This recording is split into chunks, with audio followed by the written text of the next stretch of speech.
Hello, everybody. My name's Rick McCutcheon. I'm a Microsoft Business Applications MVP, and today on Partner Talks, we have Peter List from Tasklet Factory. Peter, tell the people who you are, what you do, and everything you know about Tasklet Factory. Well, thanks, Rick, and thanks for having me on this call. As you told the audience already, my name is Peter List. I am the founder and CEO of Tasklet Factory,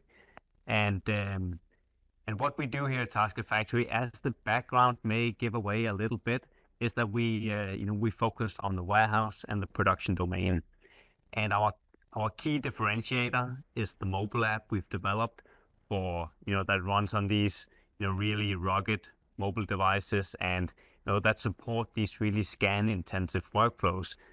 This is what we do. This is what we do well.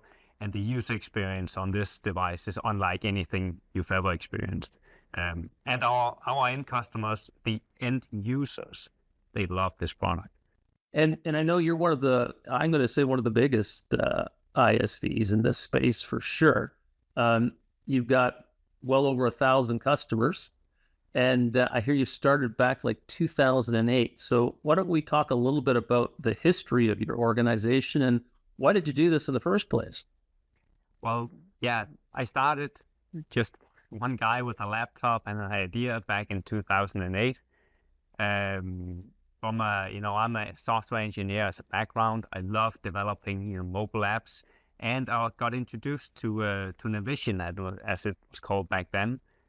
Before Business Central, and I kind of used these two skills to create a great mobile app for the warehousing. Back then I kind of saw a need that a lot of the warehouse functionality back then, or the systems back then, they really focused on the back-end functionality, on features, on making some really advanced stuff, but they completely forgot the end user. And it was something, I felt it was something that they kind of just slapped on at the end of when they built the backend stuff, they slapped on a mobile UI and thought that would cut it. I've reversed that process 100% and focused on the user, making that user experience as easy as possible, and then just use the features that was available in the ERP system. It has never been my mission to go out and fill all the gaps that that Business Central doesn't cover, but it's really just making sure that what we have, we make it look really great, and it's actually quite useful, and it's very flexible when you get down to it. So you're talking about the technology, but what I'm really interested is how a guy in a warehouse with a mobile device moved from working with himself, figuring this out on his laptop, to a global company now that covers both NavBC and F&O. So can you talk a little bit about that journey from there to from where you were to now? Well, in the very beginning, I was actually lucky enough to work as a consultant for Microsoft. So I knew a lot of people in the Microsoft community, and then I kind of got some help in those critical early days. But I think the big thing was really that I found the directions conferences, and we've been going out trying to get our name out, and I really found that the directions conference, where all the partners were and with no customers, this was really where they wanted to talk to someone like us. They wanted to see what we had. There was no customers to interfere and for us to both chase, so we could really have some really good discussions. And I remember the first time we did a directions, it was in Berlin, in Germany, and I think we had 22 partner meetings lined up, planned ahead of schedule. We did them 1 hour each, and I think we signed 13 or 14 partners, and we were demoing like crazy. And from there on, we just found a spot where we could really communicate with these partners. We're highly involved with directions, and personally, I think it's the best show for ISVs to do business, because where else do you come face to face with so many founders and practice leads for SI partners, right, who want to talk to you about your products? It is a unique setup. It's gotten it's gotten pretty big at the moment. And if you don't mind me sharing a little bit of feedback, I think a little bit of there's too much focus on cramming in as many sessions as possible, because I think we're losing a little bit of that corridor time where people have time to talk. And of course they can come to the expo area, but it's still limited. I would love it to come back a little bit and do maybe take out a few sessions and leave more room for people to talk and connect like we could in the good old days. Well, one thing about directions, like during show hours, it's full on, right?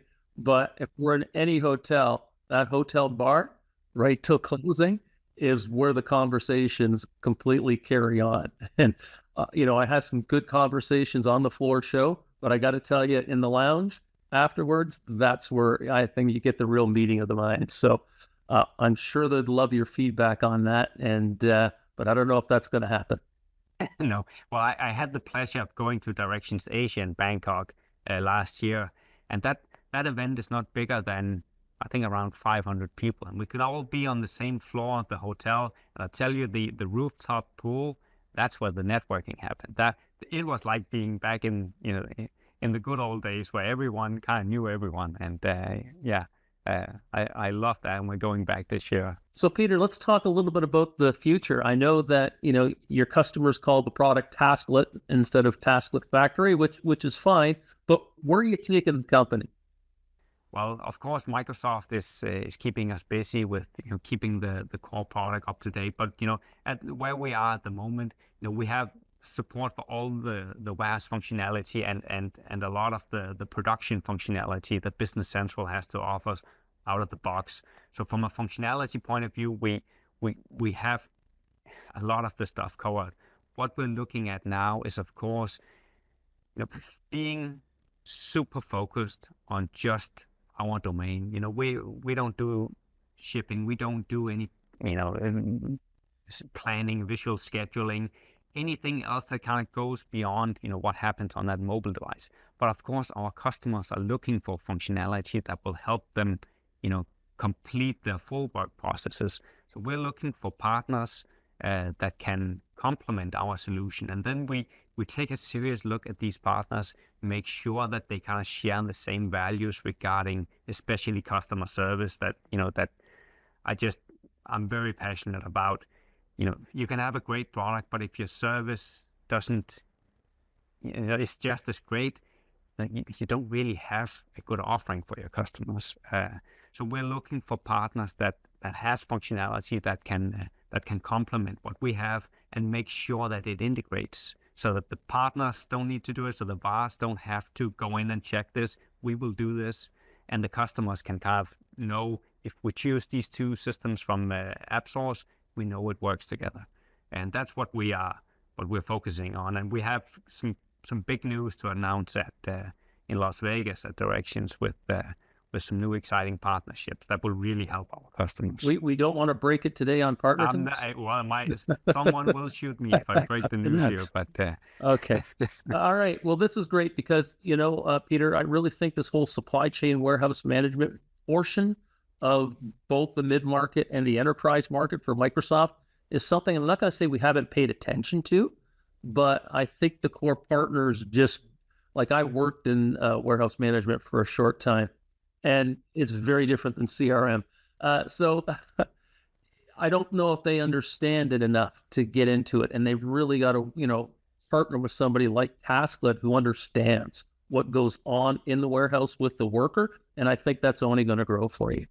Yeah, well, I have to agree with you on that one. But I think, what makes our solution so easy, both for customers to implement, but also for partners to work with, is that, they don't have to learn something new. If they know Business Central and they know warehousing, as they should as a good Business Central partner, they don't have to learn new stuff, because our stuff really it's just a UI on top of it, and something that makes this functionality really come to life and be easy to use for the warehouse workers. And of course, I really think when when someone invests in a piece of software solution, you know, the time from you buy it until you get value out of it, you know, that needs to be as short as possible because the longer you wait, the bigger the risk of it just sitting on a shelf somewhere and never ever getting used. So we've made sure that our standard product is really good and useful for a lot of the work processes. There's really no excuse of not at least starting to doing receiving, moving stuff around, counting stuff. You know, the basic functionality is something any customer will be able to get started with. And then maybe on top of that, you know, if a customer is maybe evaluating Business Central, if they don't really know if our solution is right for them, you know, we've developed added a free trial version of our software, so you can download it, you can test it out, the full functionality. There's no limitations. You're not testing out, a very simple version that will, you know, as soon as you start to doing actual work, you're going to run into limitations. You can try everything. You can see what you get without having to pay anything. And for me, that is also very critical, is aligning those expectations. Because if a customer comes in from maybe a legacy system and they come in and tell us, well, we want your system to look like, you know, what our old system looks like, we're going to say, well, I'm sorry, that's not what we do. We can't do it. You can see what you can get, but I can't turn our stuff into something legacy. And we would rather say no to a project like that, because I know it's never going to end in a success. Yeah, but that's just a lot of times the first thing out of their mind, like, oh, this is what I'm used to working with. Yeah. But I'm sure they see very quickly that, hey, you're moving to the cloud. Things are going to be different for you. So Peter, I got to thank you for coming on today. You're the type of ISV Microsoft should be shouting from the roofs about, because you're doing exactly what they need someone to do, is to make their product a little bit better by expanding the functionality. Yeah. Well, we're happy to be in the space. It's been a good space. I love the community. It's always a pleasure to coming to we go to all the conferences we can go to, and we may not be the biggest sponsors there, but I prefer to send a lot of people, because we have, you know, so many of our sales team, our technical team, you know, they work behind the screen every day. You know, we deliver our stuff remotely. So we need them to come out and engage and talk to the people that they communicate with on Teams and email and stuff like that. You know, we meet them at conferences, and I don't want anyone to come to our booth and find that we're all busy. Yeah. Okay, Peter, I want to thank you for your time again, and I look forward to meeting you in Directions North America. Oh yeah, I'll be there. See you, Rick. Have a great day. Bye for now. You too. Bye.